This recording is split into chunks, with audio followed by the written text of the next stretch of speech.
everyone, and welcome to our webinar today. Today's topic is managing low mood and burnout, and it's fantastic to see that so many of you have signed up and are joining us today for our webinar. So my name is Emily Gardner and I'm an accredited cognitive behavioural therapist, and I work for the NHS in London. I've worked as a mental health professional for over 11 years, and I'm specialised to offer therapy with people with anxiety and depression.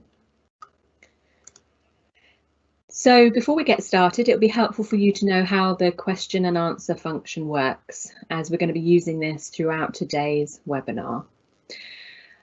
So if you have a look on the right side of your screen, there is an option at the top where it has a purpley blue circle with a question mark.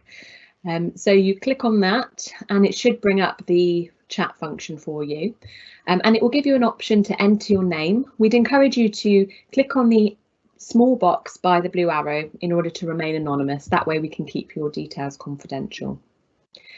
And then you can enter your question, and once you've finished, click on the arrow to send. So if I ask a question throughout the webinar, then please respond here.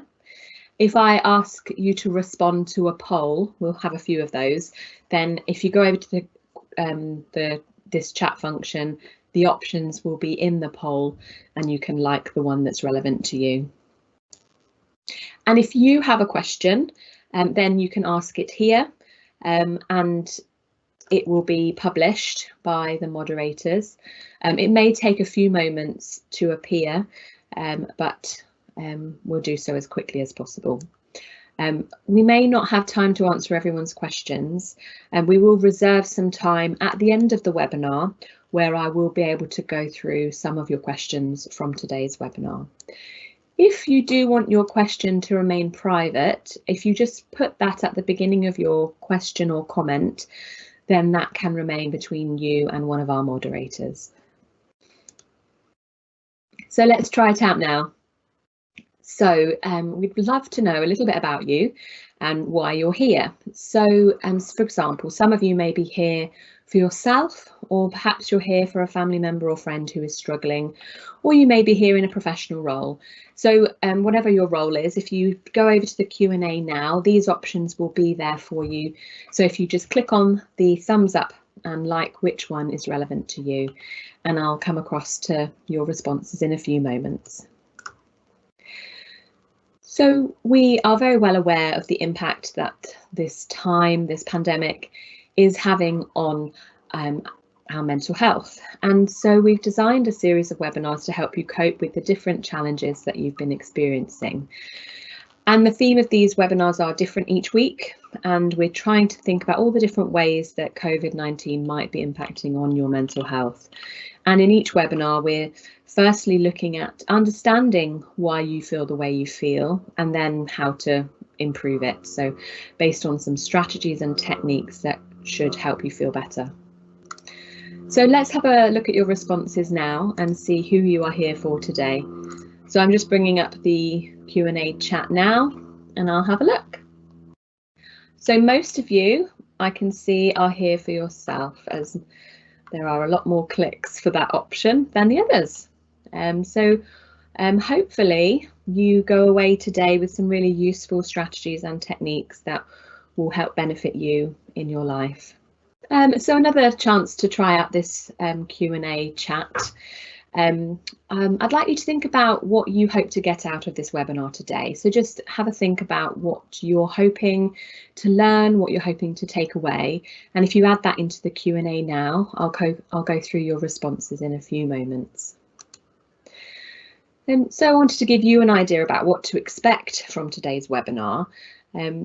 We've designed this series of webinars to provide you with a toolkit of evidence-based resources, ideas and tools, with the hope that these will help you manage a bit better in the next few days, weeks and months. All of the techniques and content is based on cognitive behavioural therapy, which is a very effective treatment for anxiety and depression. And the focus of CBT is in making changes to our thoughts as well as our behaviour to improve the way that we feel.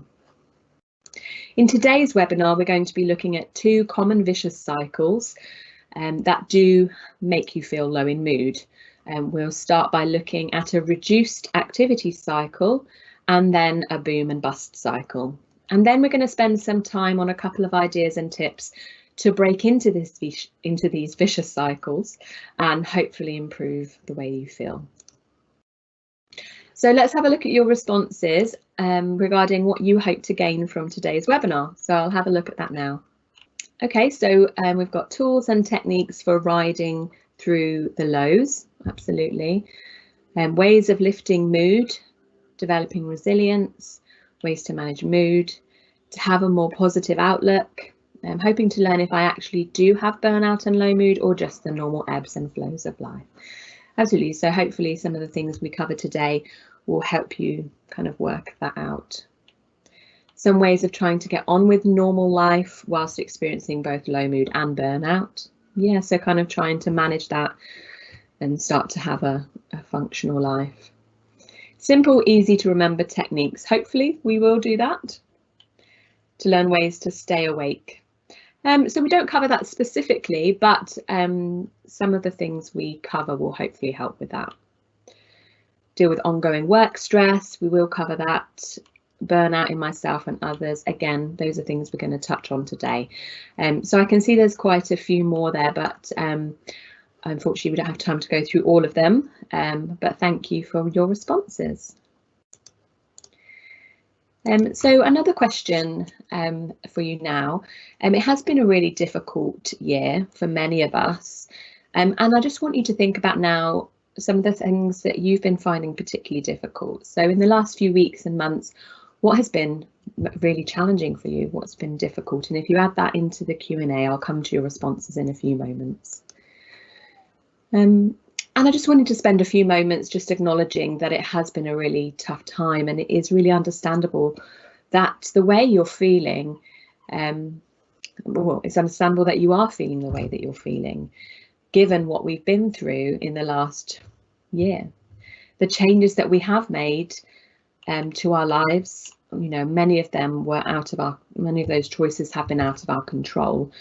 And naturally, the things we've had to do will have an impact on how we feel, because it's not normal for us to not see our family and friends for months, or to not be able to go out and do the things that we enjoy. So these circumstances are not normal, but our reaction is. So it's important to recognise that.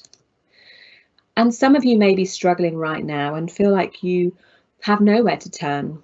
And so whilst we hope this webinar is useful, we also wanted you to know where you can turn if you need immediate support. So if you're having thoughts of suicide or of harming yourself in any way, we really want you to reach out and talk to someone. So the Samaritans are here to listen at any time of day or night, and you can talk to them about anything, no matter how difficult. And that's a free number on 116 123. And we will provide more information at the end of this webinar to give you more information about where you can receive further support. And you can find this number at any point in the webinar if you scroll up to the first published announcement at the beginning of the Q&A chat. So let's have a look now at what you're finding the most difficult. So let's see what you've said in your responses. The ebbs and flows of work, not feeling useful at times. Yeah, absolutely. Trying to be positive for children when I don't feel positive myself. Yeah, that can be a real challenge, being aware that we don't want our children to know how hard things are, and trying to remain positive and upbeat around them can be a challenge. Lack of routine, motivation, contributing to low mood and creating a vicious cycle. Absolutely, and we will definitely be covering that today, so hopefully that will help. While working from home, it's difficult to switch off from work. Yeah, absolutely. So you can and probably find that it's, you know, taking up a lot more of your time. Inability to have surgery.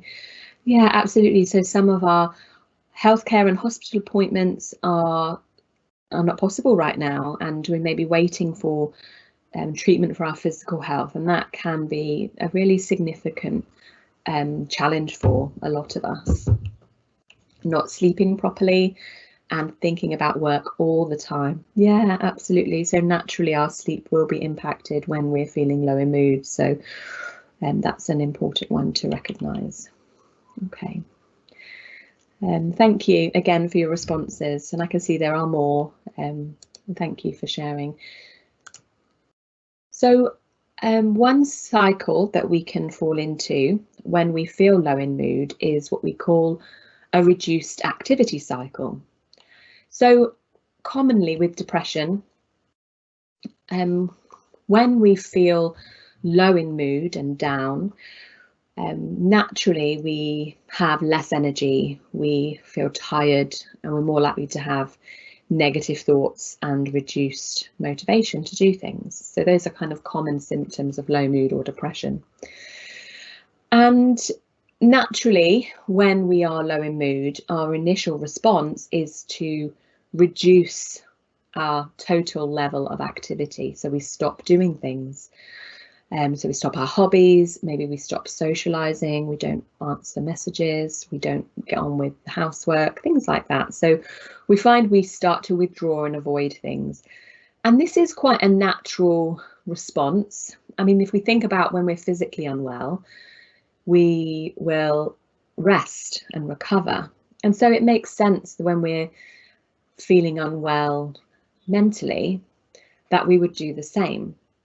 But however, with our mental health and with low mood, when we stop doing these things, it reduces our opportunity for pleasure. So because we're not engaging in our hobbies, we're not socializing, we don't get that sense of pleasure and enjoyment. And because we're avoiding some of those tasks, we reduce our sense of achievement. And it may be that we're left only doing the essential things, which can make our lives feel dull and empty. And unfortunately, this actually worsens how we feel, and life becomes emptier and emptier, and even those kind of essential jobs can start to feel too difficult. And so this cycle can start to continue in that our mood worsens, we reduce our activities even more, which means we have even less opportunity for pleasure and achievement. So in lockdown, or over the last year at different points, this cycle has been forced upon you in many ways because you've been unable to do a lot of the things that maybe you used to do that you enjoy. But also there can be a secondary impact in that reduced activity can cause us to have more absences at work or reduce our productivity, or perhaps we don't get something important completed on time. And then these can cause us further problems further down the line, or lead us to feel like we've got a growing weight on our shoulders, and that can feel really overwhelming. So if you think you're caught in a reduced activity cycle, we need to think about breaking this cycle, and we're going to talk a bit about how we do that in a few moments. Another cycle that we can fall into is what we call a boom and bust cycle. So it may have been that in the last year, rather than a reduced activity, you may notice that it's increased the demands on your time. So perhaps you're juggling a lot more than you used to. And if this is the case, we can start to feel that the demands placed on us outweigh our resources, and we feel unable to meet the demands that are on us. So as a result of this, because we feel overwhelmed by the demands, we may put pressure on ourselves, and we can what we call overactivate. We can do much more or work incredibly hard to achieve lots. And this is what we call the boom part of the cycle, where we're pushing ourselves to reach these really, really high targets. However, because we're doing too much and our targets are too high, we feel exhausted, or we don't necessarily meet those targets, and we run out of energy, we run out of steam, and then we crash. And then we can start to reduce our activity. Maybe we're avoiding social activities or pleasurable activities because we don't have the energy, we can't, it's too much effort. But then we start, so that's the bust part of the cycle. And then because we're not doing much, we may start to feel guilty, and those pressures can start to build because they don't go away. So then we try and set those high targets again. We try and get back to normal, but we don't necessarily meet those targets. So we end up feeling disappointed and exhausted again, pushing us deeper into low mood. So this again can become a bit of a vicious cycle where we have good days and bad days, where we're pushing ourselves on some and avoiding on others. And it can start to look a bit like this, where those good days and bad days are just a bit of a cycle with us. So we push ourselves really hard for a few days or over one day, and then we crash. Or it may be that during the week we're booming and at the weekends we're busting. Your cycle might be different. So it's worthwhile thinking about what that looks like. When it comes to breaking this cycle, we may need to start to do less to begin with. So less overall. And then we can gradually build up over time to a more manageable level of activity. So on our good days, we hold ourselves back a little bit, we don't do as much. And on our bad days, we push ourselves to do a little bit more. And then we have a consistent level of activity every single day. So both of these cycles that we've talked about can be broken using a technique that we call behavioural activation. So behavioural activation is a technique which is designed to slowly build in structured activities. It works by scheduling in different types of activities and making sure that we follow the plan and not our mood, so that we complete the activities regardless of how we feel and break the cycle, which is maintaining our low mood. So why do we use this technique? Well, there's a lot of research which has shown it to be very effective. It is the most effective and recommended treatment for depression. But as well as that, it doesn't require you to concentrate for long periods of time or think too much. And these are both things that people who experience depression or low mood do struggle with. So if we think about the boom and bust cycle and the reduced activity cycle, both of these are where we are acting based on how we feel. So we're allowing the inside to determine our activity levels. So when we feel low in mood, we don't do very much. When we feel we have energy, we do lots. When we feel we have no energy, we do nothing. So we're acting from the inside out. Through behavioural activation, what we actually want to start to do is allow our plan to decide what we do, which will then impact on how we feel. So rather than allowing how we feel to dictate our activity, we allow the plan, which is carefully thought out, to dictate what we do. So we're acting from the outside in. So the first step of behavioural activation is to list the activities that you want to start building into your diary. And we start by dividing them into 3 different categories, because we need a balance of routine, necessary and pleasurable activities to maintain our well-being. Much like this 3-legged stool, if one of the areas is weaker, we will be out of balance and our stool will topple over.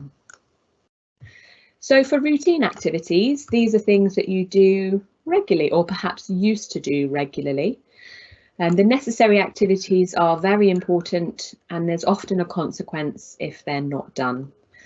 And then pleasurable activities are the things that maybe you used to enjoy before your low mood, or it could be new things that you think you would enjoy. But all of these activities are down to individual choice. That's why we don't give you a list of things to do. It's something that you need to think about. So we have some examples here of what routine, pleasurable and necessary activities might look like for you to have a look through in your own time. Step 2 is to create a hierarchy. So from the list that you've just made in step 1, you then rate the activities from the easiest to the most difficult, making sure you mix up the different types of activities and include all of them.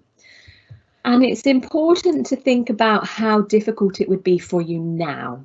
Don't think about how difficult it was for you before when you were feeling better, because it may not have been difficult then. It's really important to think about how it would feel to do it now. And I've underlined, so the ones that are underlined are ones that might not be possible now because of lockdown restrictions. So those activities may need a bit more thinking about to kind of adapt and consider.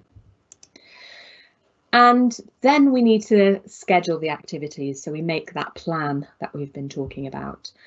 And so as you start to plan your week, we start with the easier activities first.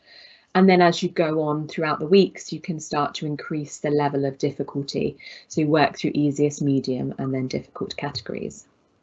However, if there is a necessary activity that needs to be completed within a certain time, then we can schedule this activity, but we may need to break it down to make it a bit more manageable. And it's really important that when we do plan our activities that they need to be detailed and specific. So, for example, a walk with the dog in the morning at 10 a.m. And then once you've planned them, we do them. So complete the activities that you have scheduled throughout the week, remembering that this is a forward planning exercise and it's not about seeing how you feel each day. Otherwise, we'll end up doing the activities based on how we feel, which will then lead to that withdrawal and avoidance and that reduced activity cycle or boom and bust cycle. So finally, the final step, step 5, is to review how your week went. So it may well be that you were successful and you managed to achieve everything that you set out to achieve.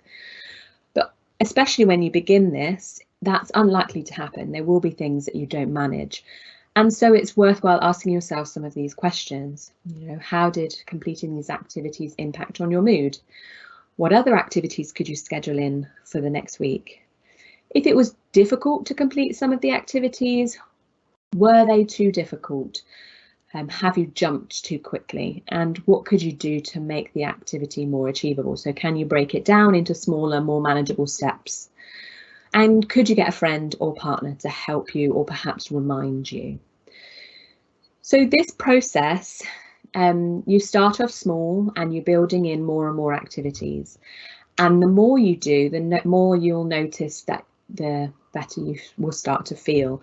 Motivation is like a muscle. So initially motivation is really limited and low with low mood. But the more you do and the more you achieve, the stronger that motivation grows and the easier things will start to feel. So it is important to be persistent with this and consistent, and then review it and adjust and tweak as you go. So I'd also like to think a little bit about burnout with you now. It may well be that over the last year you've really got to the point where you're quite done with how things are right now, and perhaps you are a bit exhausted and frustrated by everything you've been going through. So burnout is a state of emotional, physical and mental exhaustion, which is caused by excessive and prolonged stress. And it often occurs when you do feel overwhelmed emotionally and drained, and you feel unable to meet the constant demands on you. And as the stress on you continues, you begin to lose interest and motivation that may have led you to take on a certain role or to live the life that you live in the first place. Burnout reduces our productivity and it saps your energy, leaving you feeling helpless, hopeless, cynical and resentful. And eventually you may feel like you have nothing more to give.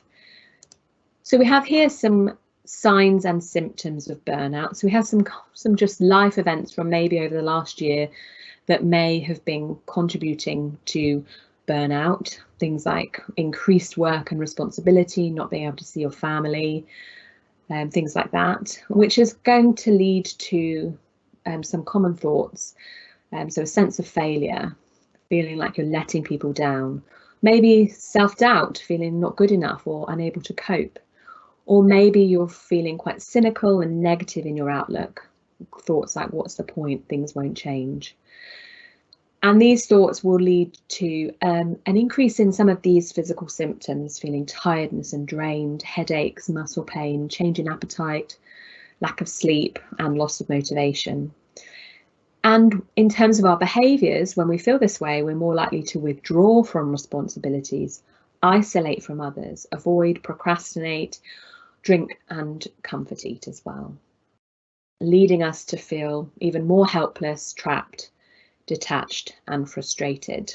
And as I said, this is a bit of a vicious cycle, and so the kind of more we withdraw and avoid, the worse we feel, and we can get caught in some of these really negative thinking patterns. So when we think about stress and the last year and the amount of stress we've been under, it can be helpful to think about our capacity to cope with stress a bit like a bucket. This bucket slowly fills up when we experience different stressors. So when the level of the bucket is quite low, you feel quite able to cope with stress because there's plenty of room in your bucket, there's loads of capacity.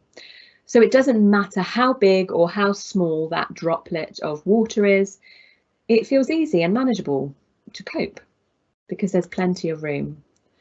However, over time, as more stressors come into our lives and the higher the water level starts to get, when it gets to that point where it's starting to fill up to the brim, it's at this point that it actually doesn't matter whether it's a large drop or a small drop of water that will tip it over the edge. It can be the same with our capacity for stress. When we feel overwhelmed, we can find even the smallest of things really difficult. And maybe they're things that we used to cope with really easily, and we can feel really frustrated that those things are tipping us over the edge. So what we need to do is to create more capacity in our bucket. So we need to reduce the level of water in our bucket. And in order to do this, we either need to find a release by adding holes or adding a release valve. And we can do this by finding activities that help us to reduce our stress or lighten the load. Things such as talking to a friend or colleague, doing something you enjoy, or even exercising. It's also important to be aware of any unhelpful strategies that may be recycling water. So they feel like they're releasing water or helping in the short term, but actually they're adding water back in. Things such as procrastination, comfort eating, or drinking alcohol are classic unhelpful strategies that feel useful in the short term, but in the long term add more into our bucket. So one of the things that can cause burnout often can be that we are prioritising our own needs last. So when we are planning our busy schedules, we block in work, we block in parental responsibilities, housework, bills and paperwork, and then whatever time is left, we then do something for ourselves. However, often we can be left with no time at all. And we can continue like this for a short period, but over time, as we continue to put everything else first and we continue to neglect ourselves, we can then start to feel less able to cope with all of the things that we want to. And sometimes we may need to remind ourselves that in order to look after ourselves, we need to focus on ourselves first in order to then best look after others. When we put ourselves into our lives first, we make time for ourselves, we prioritise our own needs so that we can continue to sustain and care for others without burning ourselves out or spreading ourselves too thin. And because we're prioritising ourselves first, we may end up having more in our tank, more in our bucket, more energy and more to give. Unfortunately, if we continuously put ourselves into our lives last, then we're running on an empty tank. We end up resenting helping others because we're exhausted. We feel unappreciated And slowly over time, we can become bitter and we can stop helping people. We can stop caring for others. We can run out of energy. So we can look at this a bit like we might look at sharpening a saw. By taking that time out to sharpen the saw, it prevents the edges of that saw from becoming blunt. And this is important because so often we just push through without breaks, without looking after ourselves. But what we're actually doing is becoming less effective because we're becoming blunt. So by stopping, taking a break, looking after ourselves, doing something enjoyable and pleasurable for ourselves, we then feel sharper. So the idea behind this is that what we're doing is we're preserving and enhancing the greatest asset that you have, and that is you. So as you remind yourself to put yourself first, you may feel guilty about this, but you need to remind yourself that in order to function at your best, you need to look after yourself. And feeling good doesn't just happen. We need to live a life of balance and take that time to renew yourself. And you're the only one that can do this. It may not have been possible to do this at different points throughout the last year when you have had a lot on your plate. So a lot of self-care may have fallen by the wayside, and that's understandable. But it's even more necessary to carve out some time for yourself so that you can continue to function at this level. And even just small steps can make a big difference. Some of the things that we used to enjoy that may have rejuvenated us or made us feel better might not have been possible recently. So, you know, visiting friends and family, going to the gym, going out for a meal, going shopping, things that we probably took for granted before have not been possible. And it may have been that you have felt like there's no point in doing anything because you can't do the things that you want to do. But giving into this will just lead you deeper into that vicious cycle. So you need to do the opposite and find a way to do those things that bring you joy, that sharpen you. It may be that we need to think creatively about doing some of the things that we used to enjoy. And also it might be difficult to feel joyful right now, especially if you haven't felt joy for a long time. So if nothing feels joyful, then anything that makes you feel maybe slightly better or a slight sense of achievement will be helpful. So just start small and gradually work up. So does anyone have any creative ideas about how to still do some of the things that you enjoy? So maybe you have already had a go at adapting and being creative with some of the things that you used to enjoy and weren't able to do. Or maybe you've had some ideas but you haven't tried them yet. So if you add them to the Q&A now, we can share them with each other and generate quite a few ideas together. So I mentioned earlier that it may be that we need to think creatively and adapt some of the activities that we used to enjoy that maybe we can't do. And although lockdown restrictions are easing and we're starting to be able to do more, there may be times when we need to self-isolate, or perhaps we're shielding. Perhaps some of these things we're not able to do some of these things still. And so it's worthwhile thinking and being aware of how we can adapt some of these activities. So for example, maybe before this pandemic, you used to enjoy playing football. So the key here is to think about what you enjoyed about that particular activity, whatever it is. And so for this particular example, this person enjoyed spending time with their friends, doing an activity that they enjoy. So what we focus on is what you enjoyed about that activity and how we can still get that within the restrictions. So an example would be arranging with my teammates to play a video game together online. So it actually doesn't matter what the activity is if you're focusing on what you enjoyed about it, and you can adapt it to get those benefits still. Another example, perhaps before this pandemic, you enjoyed going to social gatherings. And what you enjoyed about that was being able to connect with friends and laugh with them. So an idea to kind of still get some of those benefits might be to send a letter or postcard or a gift to a friend and to connect with them in that way. And finally, going to an exercise class. So think about what it was you enjoyed about that activity, and then how can you still get that from and within the limitations that we're under. So going for a brisk walk with some stretching at the beginning and the end. So I have two examples of how I have had to be creative during lockdown and during this pandemic.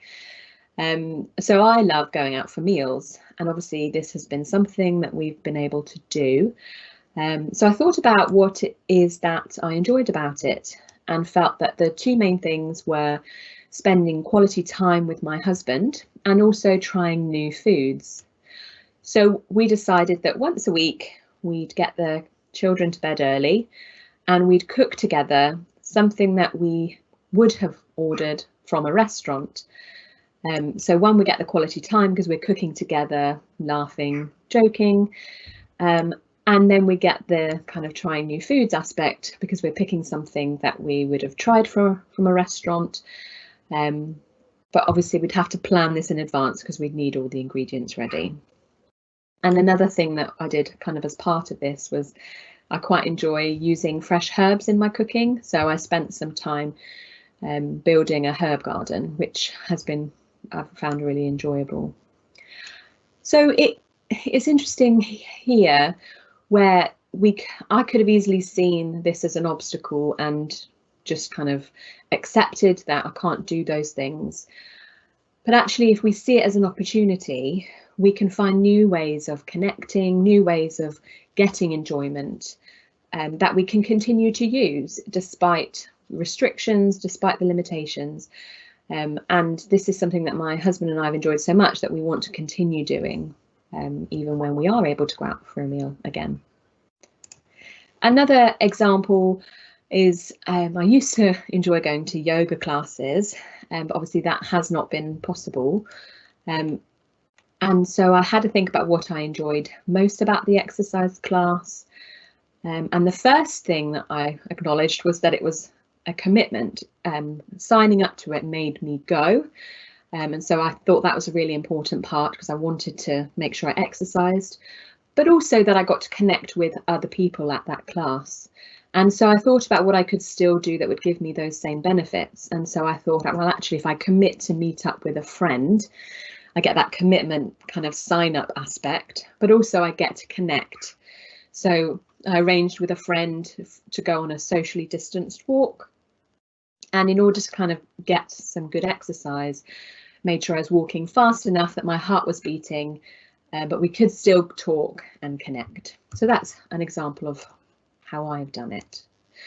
So let's come to your ideas now. So I'm going to have a look at the Q&A and see what you've see some of your suggestions.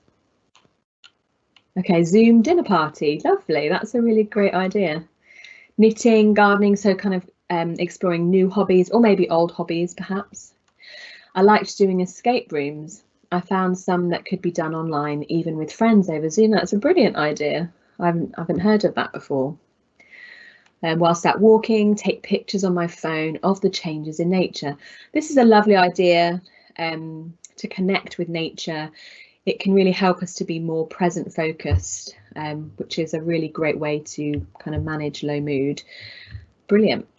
I enjoyed going to the theatre regularly, and when we couldn't go, I joined the National Theatre online and go to the theatre every week in my own home. Lovely. What a great way of still being able to do something that you used to enjoy. I absolutely love going to the cinema and do so. A lot of it helps move panic attacks. I set aside time to have my own cinema nights, get popcorn and snacks, turn my phone off and send my boyfriend to go play video games for the night. Brilliant. So lovely. So really trying to find a way to still get that from your life in a very different way, but still giving you those benefits. Walking with friends, which unable to do after surgery, that can be really frustrating. And when we're unable to do things because of our health problems, and this technique that I've talked about just now about adapting to limitations is you can use that for physical health as well. So, for example, think about what it was you enjoyed about walking with your friends, and then think about how you can still get that now. So if it was being out in the fresh air, for example, how can you still get out in the fresh air with your limitations? Or maybe it was connecting with those friends, and how can you still connect with those friends now despite not being able to go on a walk with them? So yeah, just an example of how you can maybe think about this using that technique. And then one more, I found getting a job completed in my garden or home and seeing it look nice has now given me more of an interest out there. Lovely. Brilliant. Well, thank you so much for sharing your ideas. And have a look at the rest, because there's quite a few more that I haven't been able to read out. So if you thought any of them are quite good and you're going to try it, then maybe like it, just to kind of share those ideas with each other. So before we come to the end of the webinar, I can't finish without highlighting exercise. And if you remember back last year, kind of at the peak of the restrictions, when we were only allowed to go out for an hour every single day for exercise. And that is because exercise is one of the best things that we can do for our mental health, because it helps to condition our body to handle stress better. It increases the amount of serotonin that our body produces, and has actually been found to be as effective as medication for improving mood. And it doesn't mean we have to go to the gym. It doesn't mean we have to start wearing lycra or sign up to running events. Just going on walks is a really fantastic start. And 2 tips for you to help you get exercising. So if you're finding your motivation to exercise really low, then try the 5-minute rule, which is basically a commitment to do it for just 5 minutes, and then you can review. And so if you're really struggling and you're not feeling any better, then you give yourself permission to stop. If, however, you're feeling all right and actually feeling quite good, you can give yourself permission to continue. And this is quite helpful because often it's just getting started that is the biggest obstacle. And so this can help us just kind of get outside and start that exercise. And we often can feel able to continue once we've started.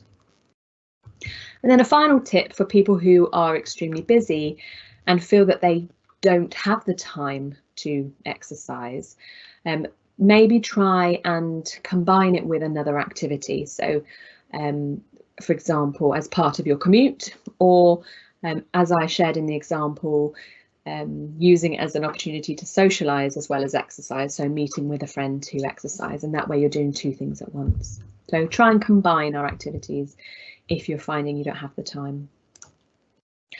So with all of these ideas that we've had today, what we need to do is pull all of these kind of ideas together with our first plan. So we schedule our first week of activities, bearing in mind the routine necessary and pleasurable activities, making sure we're putting ourselves into our lives first, and making sure we get some exercise and start thinking creatively about some of these things. So plan your week and be kind to start with. Don't try and over plan, just try and fit in some new things and try and get a balance between the 3 different areas, and have that first week ready to go. So some take-home messages for you today. So really helpful to consider whether you're in that reduced activity cycle, or perhaps you find that you're more in a boom and bust cycle. And then spend a bit of time scheduling in a balance of activities, whether that's routine, necessary or pleasurable, but remembering to put yourself into your life first rather than leaving yourself to the very last. And be creative in finding ways of doing the things that you used to enjoy. And don't forget that exercise is just as effective as medication for improving mood.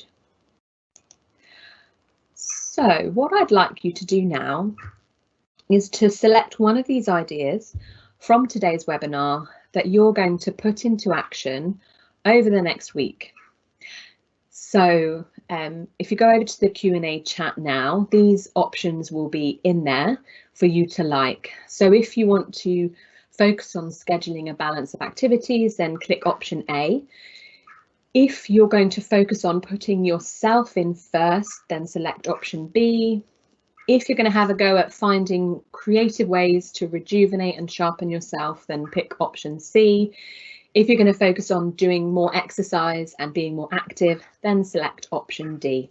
And I'll have a look at your responses in a few moments. Also, whilst you do that, if you have had any questions about anything that we've covered in the webinar today, if you add them to the Q&A chat now, type them in. I will spend a few moments going through some of your questions. So add those now and I'll be able to go through them. So just to kind of highlight a few more things that are in this slide deck, which will be saved onto the Thrive London website for you to go through. So what we have here is a copy of a blank 5 areas model, just to give you the opportunity to have a think about your own vicious cycles. So it has some useful questions in each of these areas, just to get you thinking about what kind of comes up in your thoughts, emotions, behaviours and physical symptoms, and help you start to understand your own vicious cycles. So we have more webinars planned over the next few weeks. Excuse me. So tomorrow we have this same webinar live at 4 o'clock. So if you feel that any of your family members or friends or colleagues would benefit from this webinar, then you're more than welcome to invite them along to attend tomorrow at 4. And the next week we're going to be looking at sleep, and the week after that we're going to be looking at mindfulness. And you can sign up to any of these webinars using this link here at the bottom, which we will copy and paste into the Q&A chat. So I mentioned at the beginning that we would give you some more information on how you could get further support. So there are free national funded services across England called IAPT services, and these services offer treatment for anxiety, depression, sleep problems. And at the moment we're doing a lot of work online or over the telephone. Obviously before the pandemic we were offering face-to-face as well. But if you would like to get further support, you can self-refer to your local IAPT service using this link, and if you type in your postcode it should help you find your local IAPT service. If you feel that you need urgent help for your mood, then we really encourage you to talk to someone. Firstly, the best person to speak to would be your GP, and if you feel that that would be helpful, then go ahead and do that as soon as possible. If you can't wait to see your doctor, or you feel unable to keep yourself safe, then we have some other options for you. So we have the Samaritans, who are here to listen to you any time of day, and you can call them for free on 116 123. Alternatively, Shout offer a confidential crisis text support service. So you can text Shout to 85258.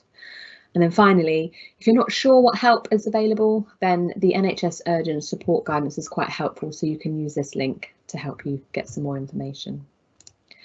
We do have some further resources and links here, so when you get a bit of time, have a look through this and see what else is available for you out there. And we do really value your feedback and would love to hear your thoughts about the webinar today. So we're going to copy and paste the link into the Q&A. So if you click on that, you'll be able to give some feedback about what you thought of the webinar. And we do use that feedback to plan future webinars. So please do share any feedback that you have. And that is the end of our webinar today. I really hope that it's been helpful for you and that you have a few ideas about how you can start to improve your mood and manage burnout as well.